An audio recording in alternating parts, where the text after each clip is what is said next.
Hello guys, स्वागत है आप लोगों का हेलगुड की एक और नई वीडियो में। तो जैसा कि हम लोगों ने लास्ट एपिसोड में देखा था, एसएस टज़ू अपने सभी डिसेबल से मिलने के लिए वापस टैलेंट सेट में आ चुके थे, जहां पे क्वालिटी टाइम स्पेंड करने के बाद एसएस टज़ू लिंगहान के साथ साथ उस बूढ़ों की बॉडी भी वापस से बना देते हैं और उसके बाद वो सेवंथ एलएम के अंदर अपनी अधूरी जर्नी को पूरा करने के लिए वापस से सेवंथ एलएम की तरफ निकल चुके थे, जिसके बाद यहीं से हमारे अगले एपिसोड की शुरुआत होती है। तो अगले एपिसोड की शुरुआत में हमें सेवंथ एलएम की यूकॉन सिटी का सीन दिखाया जाता है, जो कि ऊपर से दिखने में बहुत ही ज्यादा प्यारी दिखाई दे रही थी। इसी बीच एसएस टज़ू की फ्लाइंग बोट भी वहां पे आ पहुंचती है, जहां पे बर्नी क्रो ऊपर से यूकॉन सिटी को देखते हुए कहता है, जब से बॉस ने सेवंथ एलएम के अंदर इमॉर्टल स्पिरिट हॉल पैलेस को डिस्ट्रॉय किया है, तब से ऐसा लग रहा है कि ये सेवंथ एलएम और भी तेजी के साथ तरक्की कर रहा है। जबकि इसी बीच हम देखते हैं कि पीछे की तरफ मौजूद एसएस टज़ू वहां पे अपने पास एक जेट जार को बाहर निकालते हैं। असल में ये वही जार था जिसका इस्तेमाल करते हुए यिनजी ज़ॉम्बी लोगों को जिंदा करने की कोशिश कर रहा था, या फिर उससे मिलता जुलता। इसके बारे में तो हमें आगे ही पता चलेगा। वहीं निंगयू एसएस टज़ू के हाथों में उस जेट जार को देखकर उनसे सवाल करते हुए पूछती है, ये तो वही आर्टिफैक्ट है ना जो कि इमॉर्टल स्पिरिट हॉल पैलेस के ग्रेट एल्डर के पास मौजूद था, जिस पे एसएस टज़ू वहां में अपना सर हिला देते हैं। जो देखकर निंगयू उनसे अगला सवाल करते हुए पूछती है कि वो सब तो ठीक है, लेकिन आप इस जेट जार को इस तरह से क्यों देख रहे हैं? क्या इसके साथ कुछ गड़बड़ है? जिस पे एसएस टज़ू कोल्डून में उसे जवाब देते हुए बताता है कि हाँ, गड़बड़ तो है, क्योंकि इसके टॉप से मुझे एंशिएंट टैलेंट सेट के किसी डिसेबल को महसूस हो रहा है। और ये कहकर एसएस टज़ू उस जेट जार को वहां पे मिचू की तरफ बढ़ा देते हैं। जो देखकर लिंगू सीरियस होते हुए कहता है, जब ग्रेट एल्डर ने हमें ये जेट जार दिया था तो उसका कहना था कि उसे ये जेट जार यिनजी ने दिया था, तो हो ना हो जरूर से ये जार यिनजी से ही बिलोंग करता होगा। और अगर एसएस टज़ू आपको इससे किसी एंशिएंट टैलेंट सेट के डिसेबल को महसूस हो रहा है, तो इसका मतलब है कि जरूर से वो यिनजी एंशिएंट टैलेंट सेट के किसी डिसेबल को जानता होगा, या फिर यह भी हो सकता है कि वो एंशिएंट टैलेंट सेट के दुश्मनों में से एक हो। जबकि मिचू वहां पे उस जार को अपने हाथों में लेते हुए कहती है, तो इसका मतलब है कि इस जार के इस्तेमाल करते हुए हम लोग उस यिनजी को ढूंढ सकते हैं। और ये कहकर मिचू उस जेट जार को वहां पे काफी अच्छे से चेक करने लगती है। और बर्नी क्रो वहां पे समझ चुका था कि मिचू वहां पे खुद इन्वेस्टिगेट करने की कोशिश कर रही है, इसलिए वो आगे बढ़ते हुए एसएस टज़ू से कहता है, एंसेस्टर इस बार मुझे मौका दीजिए, मैं इस जार का इस्तेमाल करते हुए आराम से उस यिनजी के बारे में पता लगा लूंगा, क्योंकि वैसे भी इंफॉर्मेशन इकट्ठा करने में मैं बहुत ज्यादा एक्सपर्ट हूँ। लेकिन एसएस टज़ू बर्नी क्रो को वहां पे कोई जवाब दे पाते उससे पहले निंगयू बर्नी क्रो को बीच में ही टोकते हुए कहती है, ना ना बच्चे, ये तुम्हारा काम नहीं है, ये बहुत ही प्रोफेशनल तरीके का काम है, जिसे सिर्फ मेरे जैसा कोई प्रोफेशनल ही कर सकता है। तो तुम्हारे लिए बेहतर यही रहेगा कि तुम इस मामले से दूर रहो। मिचू की ये बात सुनकर तो वो दोनों ही गुस्से से वहां पे एक दूसरे को घूरने लगते हैं। लेकिन अभी वो दोनों वहां पे आपस में टकरा ही रहे थे कि तभी लिंगू आगे बढ़ते हुए बर्नी क्रो का साथ देने के लिए उसके पास आके खड़ा हो जाता है। जो देखकर अब हाउसियन भी कहाँ पीछे रहने वाला था, वो भी मिचू का साथ देने के लिए उसके पास आके खड़ा हो जाता है। इस तरह वहां पे दो अलग अलग ग्रुप बन चुके थे। जो देखकर तो अब वहां पे मौजूद सभी लोगों की नजरें उन दोनों ग्रुप्स के ऊपर ही टिकी हुई थी कि एसएस टज़ू भला वहां पे किसको मौका देते हैं। लेकिन एसएस टज़ू कोई फैसला सुना पाते उससे पहले लिंगू मिचू को चैलेंज करते हुए कहता है, अगर ऐसी बात है तो चलो देख लेते हैं कौन इस जार का इस्तेमाल करते हुए सबसे पहले उस यिनजी के बारे में पता लगाता है। जिस पे मिचू मुस्कुराते हुए उससे कहती है, क्या वाकई तुम मुझे चैलेंज कर रहे हो? चलो, जब तुम इतना ही कह रहे हो तो तुम्हारी बात मान लेती हूँ, देख ही लेते हैं कौन ज्यादा तेज है। और ये कहकर मिचू उनसे कहती है, चलो स्टार्ट करते हैं। जिसके बाद मिचू वहाँ पे एक भी पल जाया कि बगैर हाउसियन का हाथ पकड़ते हुए फ्लाइंग बोट से जंप लगा देती है। उन दोनों को वहाँ पे इस तरह से जंप लगाते हुए देखा तो बेचारे बर्नी क्रो और लिंगू का मुंह ही वहाँ पे खुला का खुला रह गया था। उन दोनों को लग रहा था कि शायद अब वो दोनों ये चैलेंज हारने वाले हैं, क्योंकि मिचू वाकई किसी के बारे में पता लगाने में एक्सपर्ट थी। इसलिए वो सबसे पहले उस जार के बारे में पता लगाने के लिए यूकॉन सिटी के एक मार्केट के अंदर लैंड होती है, जहाँ पे कल्टीवेटर उन लोगों को अपने रास्ते से हटाते हुए कहता है कि बच्चों प्लीज मेरा रास्ता छोड़ दो। वो कल्टीवेटर काफी खुशी खुशी अपनी मजदूरी कर रहा था और उसी कल्टीवेटर की ही तरह बाकी सभी लोग भी वहाँ पे बहुत ज्यादा खुश दिखाई दे रहे थे। इसी बीच हम कुछ लोगों को वहाँ पे आपस में बातें करते हुए दिखाई देते हैं कि जब से immortal spirit hall palace destroy हुआ है, तब से हमारा सेवंथ एलएम बहुत ही तेजी के साथ तरक्की कर रहा है। और सच कहूं तो बड़े से बड़े कल्टीवेटर से लेकर छोटे से छोटे किसान तक की भी जिंदगी बहुत ज्यादा बेहतर हो गई है। और ये कहकर वो वहाँ पे एक सेलमैन की तरफ इशारा करते हुए कहते हैं, इस लूलू को ही देख लो, जब से immortal spirit hall palace destroy हुआ है, तब से इसे उन्हें प्रॉफिट नहीं देना पड़ता, और अब ये जितनी ज्यादा हो सके उतनी ज्यादा पिल्स को बेचकर उतना ज्यादा प्रॉफिट कमा रहा है। और सिर्फ इसी की जिंदगी नहीं बदली, बल्कि सेवंथ एलएम के बाकी सभी लोग भी इमॉर्टल स्पिरिट हॉल पैलेस के डिस्ट्रॉय हो जाने की वजह से बहुत ज्यादा खुश हैं। जिस पे दूसरा कल्टीवेटर भी उसकी हाँ में हाँ मिलाते हुए कहता है कि तुम बिल्कुल ठीक कह रहे हो, मैं तो उस ग्रेट पर्सन के बारे में जानना चाहता हूँ जिसने इमॉर्टल स्पिरिट हॉल पैलेस को डिस्ट्रॉय करते हुए हम सेवंथ एलएम के लोगों के ऊपर इतना बड़ा एहसान किया। काश मुझे उस पर्सन के बारे में पता चल जाता तो मैं पूरे सेवंथ एलएम के लोगों की तरफ से उसका शुक्रिया अदा करता। लेकिन अफसोस, हम में से कोई भी उस पर्सन के बारे में कुछ नहीं जानता। जिस पे उसका साथी हंसते हुए उससे कहता है, बेवकूफ कहेंगे, ऐसे ग्रेट पर्सन है हमेशा अपनी आइडेंटिटी को छुपा के रखते हैं। लोगों के मुंह से अपने एसएस टज़ू की तारीफें सुनकर मिचू को वहाँ पे काफी ज्यादा अच्छा लग रहा था। वो मुस्कुराते हुए अपने मन में कहती है, सेवंथ एलएम के लोगों के लिए इतना सब कुछ करने के बावजूद भी एसएस टज़ू ने पीछे अपना नाम तक नहीं छोड़ा। इसी से पता चलता है कि हमारे मास्टर कितने ज्यादा महान है। लेकिन अभी मिचू वहाँ पे सब कह ही रही थी कि तभी हाउसियन उसके पास आते हुए उससे कहता कि वो सब तो ठीक है, लेकिन तुम्हें नहीं लगता कि तुम चैलेंज के बारे में भूल रही हो? हमें जितना जल्दी हो सके के उस जार के बारे में पता लगाना होगा, वरना वो दोनों जीत जाएंगे। हाउजियन की ये बात सुनकर मिचू भी हड़बड़ाती हुई कहती है, अरे मैं तो उसके बारे में भूल ही गई थी। और ये कहकर वो वहाँ पे पूरी मार्केट को स्कैन करने लगती है। जिस दौरान उसे वहाँ पे एक होंगमिंग शॉप दिखाई देती है जो कि जार बनाने में स्पेशलिस्ट थे, जो देखकर मिचू वहाँ पे मुस्कुराती हुई कहती है, अरे वाह इतना जल्दी मिल गया। जो देखकर हाउजियन उससे सवाल करते हुए पूछता है कि हम लोग उस शॉप में क्या करने जा रहे हैं, जिसपे मिचू उसे जवाब देते हुए बताती है कि भले ही वो जार ज्यादा यूनिक नहीं है लेकिन है बहुत ज्यादा खास है, जिसका मतलब है कि मार्केट के अंदर उस तरह के काफी सारे जार्स को बनाया जा रहा होगा। मैंने उस जेट जार के नीचे एक सीरियल नंबर देखा था, जिसका मतलब था कि वो अपने आप में ही बाकी जार से बहुत ज्यादा खास था। ऐसे जार्स को स्पेशली डिमांड के ऊपर बनाया जाता है। तो अगर हम लोग उस शॉप के ओनर से जाकर इसके बारे में पूछे तो हो सकता है हमें उस पर्सन के बारे में भी पता चल जाए जिसने ये जार खरीदा था। कैसा लगा मेरा ये आइडिया, है ना ये कमाल का। और ये कहकर मिचू हाउजियन को लेकर उसी होंगमिंग शॉप के अंदर चली जाती है, जहाँ वो शॉप के ओनर को वो जार दिखाते हुए कहती है, प्लीज इसे एक बार चेक करो और बताओ मुझे इस तरह का कमाल का जार यहाँ पे कौन बनाता है। मिचू की ये बात सुनकर वो शॉप ओनर भी वहाँ पे अपनी पावर का इस्तेमाल करते हुए उस जार को चेक करने लगा था। जिस दौरान मिचू आगे बढ़कर उस शॉप ओनर से कहती है, वैसे सच कहूँ तो ये आर्टिफैक्ट बहुत ज्यादा कमाल का है, जिसका सीरियल नंबर ही उसे अपने आप में खास बनाता है। इस तरह के यूनिक आर्टिफैक्ट्स के बारे में बड़े बड़े शॉप ओनर्स को अच्छी तरह से पता होता है। सच सच बताना तुमने इस आर्टिफैक्ट को पहले भी देखा है ना। लेकिन वो शॉप ओनर घबराते हुए उससे कहते हैं, अरे माफ करो मैंने इसे कहीं भी नहीं देखा। जिसपे मिचू गुस्सा होते हुए उससे कहती है, ओके ओके ठीक है। और ये कहकर वो हाउजियन से कहती है, चलो हाउजियन हम दूसरी शॉप में जाते हैं, ये तो बेकार है। और ये कहकर वो दोनों वहाँ से जियांगयुन शॉप में पहुंच जाते हैं और उस शॉप ओनर को भी वो आर्टिफैक्ट दिखाकर जब उसके बारे में पूछते हैं तो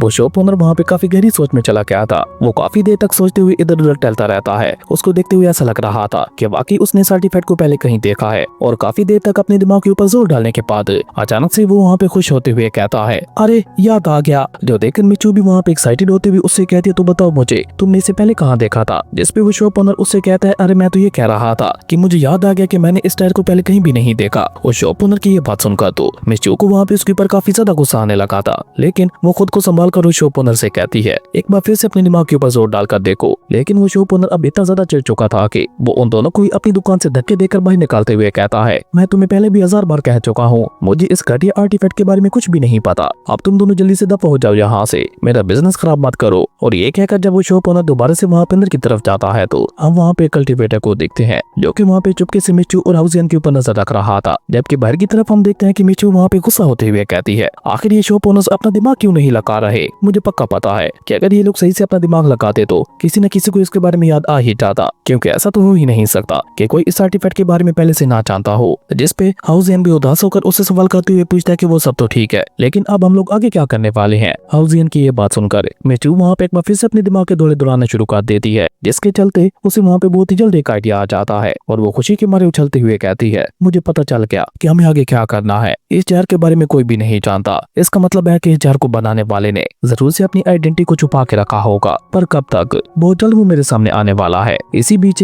हमें दोबारा से वहाँ पे फ्लाइंग बोट का सीन दिखाया जाता है, जहाँ पे एक पोर्टल के जरिए एसतजू के साथ साथ बाकी सभी लोग भी वहाँ पे उन लोगों को ही देख रहे थे, जिन्हें देखकर निंग्यू वहाँ पे एसतजू से कहता है, मिचू को देखकर तो ऐसा लग रहा है कि उसके पास उस जार को बनाने वाले को ढूंढने के लिए कोई आइडिया आ चुका है। पर एंसेस्टर बनिक्रो और लिंगू कहाँ है, आखिर वो दोनों क्या कर रहे हैं। हम लोग यहाँ पे सिर्फ मिचू और हाउजियन को ही क्यों देख रहे हैं। जिसमें एसतजू उस पोर्टल के जरिए उन सभी लोगों को वहाँ पे थोड़ा पीछे का नजारा दिखाते हुए कहते हैं, क्योंकि वो दोनों वहाँ पे हाउजियन और मिचू के ऊपर ही नजर रखे हुए हैं। जैसे ही उन दोनों को अच्छा मौका मिलेगा वो दोनों मिचू से पहले ही टारगेट तक पहुंच जाएंगे, यही उनका इरादा है। इसी बीच बनिक्रो वहाँ पे पकते हुए लिंगू से कहता है, ये लोग तो हर जगह पे पूछताछ कर रहे हैं, लेकिन अभी तक भी इन्हें उस जार के बारे में कुछ भी पता नहीं चल पाया। मुझे नहीं लगता कि इस आईडी से कुछ भी होने वाला है। अब हम दोनों को यहाँ पे खुद से ही कुछ करना होगा। जिसपे लिंगू उसे तसल्ली देते हुए कहता है कि अरे तुम चिंता मत करो, हमें बस इन लोगों को फॉलो ही करना है। जब भी हम लोगों को मौका मिलेगा हम लोग इन दोनों से पहले वहाँ पे पहुंच जाएंगे। इस आइडिया के चलते हम दोनों को ज्यादा मेहनत भी नहीं करनी पड़ेगी, यानी कि सारी मेहनत वो लोग करेंगे और उसका फल हम खाएंगे। जिसपे बनिक्रो उससे कहता है कि मुझे तो नहीं लगता कि इससे कोई भी फायदा होने वाला है। मेरे ख्याल से तो अब हम लोगों को यहाँ पे अपने दिमाग के घोड़े दौड़ाने होंगे। लेकिन लिंगू उसे वहाँ पे शांत करवाते हुए कहता है कि अरे चिंता मत करो, तुम बस उनके ऊपर अपनी नजरें गाड़े रखो, हमें बहुत जल्द कुछ मिलने वाला है। ये लोग सरेआम उस जार के बारे में लोगों से पूछ रहे हैं, किसी न किसी को तो उसके बारे में पता चल ही क्या होगा। हमें बस यहाँ पे उस पर्सन को ढूंढना है जो कि हमें थोड़ा सस्पिशियस लगे। और इसी बीच उन लोगों की नजर वहाँ पे कल्टीवेटर के ऊपर पड़ती है, जो कि वहाँ पे मिचू और हाउजियन को देखते हुए बहुत ही तेजी के साथ वहाँ से भागकर कहीं जा रहा था। जिसे देखकर लिंगू बनिक्रो से कहता है, उस पर्सन को देखो, मुझे तो वही सस्पिशियस लग रहा है। जिसपे बनिक्रो भी उसके हाँ में हाँ मिलाते हुए कहता है कि तुम बिल्कुल ठीक कह रहे हो, मुझे भी उसी के ऊपर शक हो रहा है। मेरे ख्याल से तो यही हमारा टारगेट है। बनिक्रो की ये बात सुनकर लिंगू जल्दी से वहाँ पे अपनी स्पिरिचुअल एनर्जी को एक्टिवेट करते हुए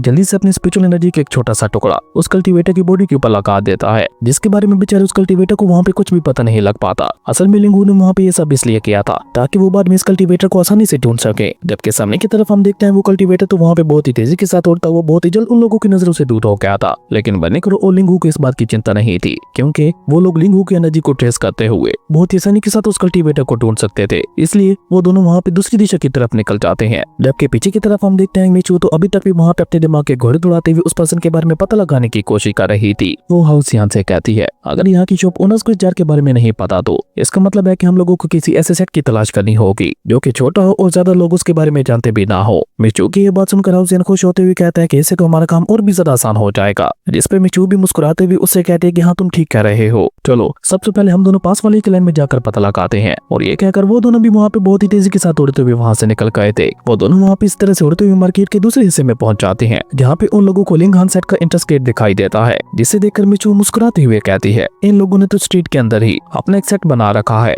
इनके पास टोटल 10 डिसेबल्स भी नहीं होंगे, लेकिन फिर भी ये लोग उसे एक सेट कहते हैं, यानी कि जैसे कि हमें किसी सेट की तलाश थी, ये उसी तरह का छोटा सा और अननोन सेट है जिसके बारे में ज्यादा लोगों को नहीं पता। और ये कहकर वो वहाँ पे मुस्कुराते हुए हाउसियान से कहती है हाउसियान चलो मेरे पीछे आओ, हम लोगों को जाकर इसके बारे में इन्वेस्टिगेट करनी होगी। जिसके बाद सीन चेंज होता है, हमें वहाँ पे लिंगहान सेट के मेन हॉल का सीन दिखाया जाता है, जहाँ पे वही कल्टीवेटर जो कि मिचू और हाउसियान के ऊपर नजर रखे हुए था, वो वहाँ पे अपने सेक्ट मास्टर के सामने झुकते हुए उनसे कहता है सेक्ट मास्टर आज मैंने अपनी आंखों से 2 लोगों को देखा था जो कि हमारे लिंगहान सेट के जार को लेकर मार्केट में उसके बारे में इन्वेस्टिगेट कर रहे थे, जिसपे वो सेक्ट मास्टर भी गुस्सा होते हुए उससे पूछता है कि कौन थे वो लोग। जबकि इसी बीच उस सेट के दूसरी तरफ हम देखते हैं कि लिंगू और बर्निक्रो भी वहाँ पे पहुंच चुके थे, जहाँ पे बर्निक्रो उन दोनों की बातें सुनकर लिंगू के पास आते हुए उससे कहता है कि हम लोग बिल्कुल सही जगह पे आए हैं, ये वही कल्टीवेटर है। ऊपर से इनकी बातें सुनकर तो मुझे पक्का यकीन हो गया है कि वो जार को जरूर से इन्हीं लोगों ने ही बनाया होगा। लेकिन अभी वो दोनों वहाँ पे इस तरह से आपस में बातें कर ही रहे थे कि तभी पीछे से मिचू और हाउसियन भी वहाँ पे आ पहुंचते हैं, जहाँ पे हाउसियन बर्निक्रो और लिंगू को देखकर चौंकते हुए कहता है कि आखिर ये दोनों यहाँ पे क्या कर रहे हैं। जिसपे लिंगू उन दोनों का मजाक उड़ाते हुए कहता है कितनी ज्यादा अफसोस की बात है, हम लोग तुम दोनों से पहले यहाँ पे पहुंच गए, जिसका मतलब है कि तुम लोग ये चैलेंज हार चुके हो। लिंगू की ये बात सुनकर तो बर्निक्रो भी वहाँ पे उन दोनों का मजाक उड़ाते हुए कहता है वैसे अगर सच कहूँ तो अगर तुम दोनों ना होते तो हम लोग ये चैलेंज कभी भी तुम लोगों से जीत ना पाते, हम लोगों ने तुम्हारे इस्तेमाल करते हुए इस कल्टीवेटर को इतना जल्दी ढूंढ लिया। बर्निक्रो की ये बात सुनकर तो मिचू को वहाँ पे इतना ज्यादा गुस्सा आता है कि ऐसा लग रहा था कि वो गुस्से से वहाँ पे फट ही जाएगी। वो चिल्लाते हुए बर्निक्रो से कहती है तुम लोगों की हिम्मत भी कैसे हुई मेरे आइडिया को चुराने की, तुम दोनों चुपके से मेरी मेहनत का फल खाना चाहते थे,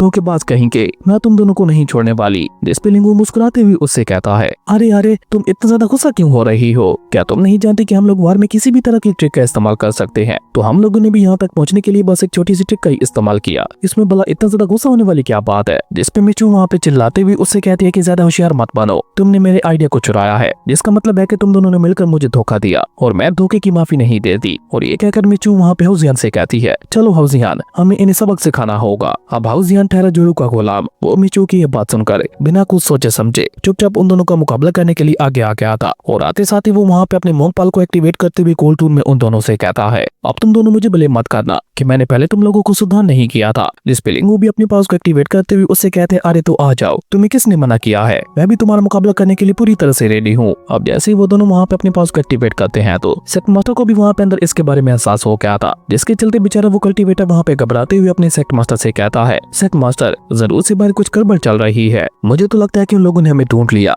आपने उस डिसेबल की ये बात सुनकर सेक्ट मास्टर एक कम्युनिस्ट स्माइल के साथ अपने सिंहासन पे खड़ा होते हुए उससे कहता है मानना पड़ेगा उनकी एबिलिटीज हैं तो काफी ज्यादा कमाल की, और चलो अच्छा ही हुआ वो लोग खुद यहाँ पे मरने के लिए चले आए, अब तुम देखना कैसे मैं उन लोगों का नामो निशान मिटाता हूँ। और ये कहकर सेक्ट मास्टर अपना पूरा दम लगा कर अपनी खतरनाक एनर्जी को वहाँ पे अनलीश करने लगा था, जो कि इतनी ज्यादा खतरनाक थी कि उसके पैलेस की छत को जीतते हुए सीधा ऊपर आसमान की तरफ जाने लगी थी। और देखते ही देखते उस एनर्जी ने वहाँ पे ऊपर आसमान में एक बहुत ही ज्यादा खतरनाक फॉर्मेशन को क्रिएट कर दिया था, जिसे देखकर लिंगू और हाउसियान दोनों ही वहाँ पे रुक जाते हैं। और लिंगू वहाँ पे मिचू और हाउसियान से कहता है आपस का मामला हम लोग बाद में सुलटा लेंगे, पहले एक बार इससे निपट लेते हैं। जिसपे हाउसियान के साथ साथ मिचू भी हमें अपना सर हिलाती है, जिसके बाद तो वो चारों मिलकर वहाँ पे उस खतरनाक फॉर्मेशन का मुकाबला करने के लिए रेडी हो चुके थे। लेकिन उनमें से कोई भी वहाँ पे उस खतरनाक फॉर्मेशन के ऊपर अटैक कर पाता, उससे पहले ही उस फॉर्मेशन से उनके ऊपर एक बहुत ही ज्यादा खतरनाक फ्लेम अटैक होता है। और ये सब वहाँ पे इतना जल्दी हुआ था कि उन चारों में से किसी को वहाँ पे समझने का मौका ही नहीं मिल पाता, लेकिन वो खतरनाक अटैक आकर उन्हें वहाँ पे हिट कर पाता उससे पहले वो खतरनाक अटैक खुद ब खुद ही अपनी जगह पे आके रुक जाता है, जो देखकर बन्नी क्रो वहाँ पे चिल्लाते हुए कहता है मेरे बॉस आ गए। और ये कहकर बन्नी क्रो वहाँ पे भागता हुआ सीधा एसएसटजू की तरफ जाने लगा था, जहाँ पे एसएसटजू आगे बढ़कर अपनी डिवाइन स्पिरिचुअल एनर्जी का इस्तेमाल करते हुए एक चुटकी बचा देते हैं, जिसके चलते वो खतरनाक फ्लेम अटैक वापस उसी फॉर्मेशन की तरफ बढ़ गया था, जो देखकर वो सेक्ट मास्टर भी जल्दी से अपना पूरा दम लगाकर अपने चारों तरफ एक शील्ड लगा लेता है। लेकिन जैसे वो खतरनाक अटैक जाकर उस फ्लेम फॉर्मेशन के साथ टकराता है तो वहाँ पे एक बहुत ही ज्यादा बड़ा एनर्जी ब्लास्ट हो जाता है, जिसके इम्पैक्ट की वजह से न सिर्फ लिंगान सेक्ट वहाँ पे पूरी तरह से डिस्ट्रॉय हो गया था, बल्कि उसी के साथ साथ सेक्ट मास्टर खुद भी उड़ता हुआ वहाँ से काफी दूर जा गिरा था। और इसी बीच कुछ बॉक्सेस भी वहाँ पे बाहर आके गिरते हैं, जिनके अंदर सारे वही जार रखे हुए थे जिन्हें एसएसटजू तलाश कर रहे थे। जबकि पीछे की तरफ हम देखते हैं कि वो सेक्ट मास्टर अपना पूरा दम लगाकर अपनी जगह पे खड़ा होते हुए कहता है मैंने ये कभी नहीं सोचा था कि मेरा मुकाबला इतने ज्यादा खतरनाक लोगों के साथ हो रहा है, अब मैं क्या करूं, मेरे ख्याल से तो मुझे यहाँ से भाग ही जाना चाहिए। और ये कहकर जैसे वो वहाँ से भागने की कोशिश करता है तो एसएसटजू वहाँ पे एक बार फिर से अपने डिवाइन ऑरा का इस्तेमाल करते हुए सिर्फ अपनी आंखों के इशारे से ही उसकी बॉडी के ऊपर इतना ज्यादा पावरफुल ऑरा प्रेशर डालते हैं कि बेचारा वो सेक्ट मास्टर सीधे जाकर नीचे जमीन के साथ चिपक गया था। और इसी बीच एसएसटजू की नजर वहाँ पे उन जहाज के ऊपर पड़ती है, जिन्हें देखकर एसएसटजू वहाँ पे कोल्ड रूम में सेक्ट मास्टर से कहते हैं तो तुम इन जेट जहाज के अंदर सोल्स को डालते हो और उसके बाद न सिर्फ उनकी पावर को सप्रेस करते हो बल्कि उसी के साथ साथ उनका बहुत ज्यादा ख्याल भी रखते हो। इसी बीच लिंगू भी वहाँ पे उस सेक्ट मास्टर के पास जाकर उससे सवाल करते हुए पूछता है बताओ हमें तुम्हें ये जेट जहाज बनाना किसने सिखाया था, जिसपे बेचारा वो सेक्ट मास्टर अपना पूरा दम लगाकर अपना मुंह ऊपर उठाते हुए लिंगू से कहता है ओ तो तुम लोग ये जानना चाहते हो। और ये कहकर वो वहाँ पे कमीनी स्माइल करते हुए कहता है कि तुम लोग चाहे यहाँ पे मेरी जान ही क्यों ना ले लो, लेकिन मैं तुम्हें इस सब के बारे में कुछ भी नहीं बताने वाला। लेकिन वो वहाँ पे इससे आगे कुछ भी कह पाता उससे पहले एसएसटजू वहाँ पे टेलीपोर्ट होते हुए खुद उसके सामने पहुंच जाते हैं, जहाँ जैसे एसएसटजू उसके सामने पहुंचते हैं तो वो खुद ब खुद ही अपनी जगह पे खड़ा हो जाता है, जो देखकर एसएसटजू अपना हाथ आगे बढ़ाकर अपनी डिवाइन सुप्रीम एनर्जी का इस्तेमाल करते हुए कोल्टून में उससे कहते हैं अगर मुझे कुछ जानना होता है तो वो मैं जान ही लेता हूँ, फिर चाहे कोई जवाब दे या फिर ना दे। और ये कहकर एसएसटजू वहाँ पे उसके सोल सीरियलम से होते हुए उसकी मेमोरीज के अंदर झांकने लगे थे। लेकिन जैसे जैसे एसएसटजू वहाँ पे उसकी मेमोरीज को चेक कर रहे थे एसएसटजू वहाँ पे उसी तरह से सीरियस होते जा रहे थे। जबकि इस सब में हम देखते हैं कि बेचारे सेक्ट मास्टर को काफी ज्यादा तकलीफ बर्दाश्त करनी पड़ रही थी। वहीं एसएसटजू को इस तरह से सीरियस होते हुए देखकर लिंगयू एसएसटजू से सवाल करते हुए पूछती है सिस्टर क्या हुआ, जिस पर एसएसटजू उन सभी को कोल्टून में जवाब देते हुए बताते हैं किसी ने इसकी सारी पुरानी मेमोरीज को खत्म कर दिया और वो सारी मेमोरीज लगभग 10,000 साल पुरानी थी, जिसे मिटा दिया गया। ये सुनकर तो वहाँ पे लिंगयू के साथ साथ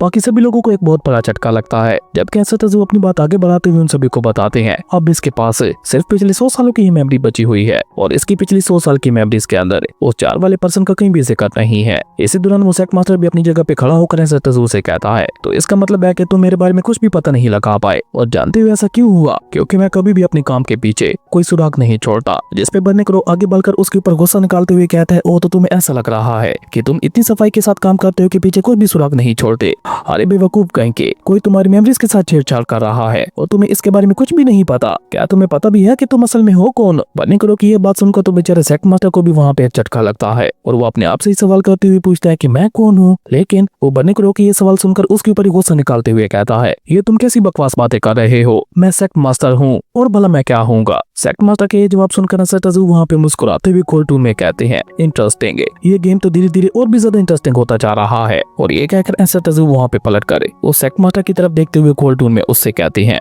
और रही बात तुम्हारी, जब तुम अपने बारे में सब कुछ भूल ही चुके हो तो अब तुम्हें कुछ भी जानने का हक नहीं है। और ये कहकर एसएसटजू एक और लुक के साथ अपनी डिवाइन सुप्रीम एनर्जी को अपने फिंगर के ऊपर इकट्ठा करने लगे थे, जिसे देखकर बेचारा वो सेक्ट मास्टर वहाँ पे घबराते हुए डर के मारे एसएसटजू से पीछे होने लगा था। और इसी कमाल के सीन के साथ ही हमारा ये एपिसोड यहीं पे खत्म हो गया था। दोस्तों अगर आप लोगों को ये वीडियो अच्छी लगी तो लाइक करते हैं और अगर चैनल पे नए आए हो तो सब्सक्राइब करते जाना। तो मिलता है एक न्यू वीडियो में, तब तक के लिए बाय।